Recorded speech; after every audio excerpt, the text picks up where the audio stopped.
என்ன பவர் கட்டா? இல்ல sir, transformer repair ஆயிருச்சு. டிரான்ஸ்பார்மர் ரிப்பேரா? அப்ப இன்னும் 1 மணி நேரம் இங்க இருக்க வேண்டியதான். 1 மணி நேரமா? அது வரைக்கும் என்ன பண்றது? நாம 2 பேரும் ட்வீட் பாடுவோம். இல்ல, நீங்க 2 பேரும் ட்வீட் பாடுங்கன்னு சொல்ல வந்தேன். போப்பா, டைம் வேற ஆயிட்டு இருக்கு. எதுக்கு மேடம் டைம் ஆகுது? 5th ஃப்ளோர்ல டிஸ்கோ டான்ஸ் நடக்க போகுது, அதை பார்க்க போனோம். லிஃப்ட் வேற கழுத்து இருக்குது. கவலைப்படாத, நான் இல்லாம அங்க ஒண்ணும் நடக்காது. ஆமா, சரி, இவரு ஆடி டீச்சர். டேய், இந்த கூல் ட்ரிங்க்ஸ் உங்களுக்கு கூட வேற ஆளுக்கு எடுத்துட்டு போறேன். அட இதை கொடுத்துட்டு வேற எடுத்துட்டு போறா.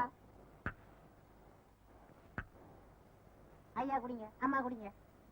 சாப்பிடு. ஐயா சாப்பிடுங்க. அறிவு கேட்டத்தனமா பேசாத. இதுவும் சின்ன இடம். சில்லுன்னு குடிச்சு ஏதோ ஆயிடுச்சுன்னு எதை சொல்றீங்க? ஓஹோ, அதை சொல்றீங்களா? தெரிஞ்சிருந்தா மனசுக்குள்ளேயே வச்சுக்க, வெளியே சொல்லி அசிங்கப்படுத்திடாத. இன்னும் கொஞ்சம் மேல வந்திருந்தா வெளியில வந்திருக்கலாமே.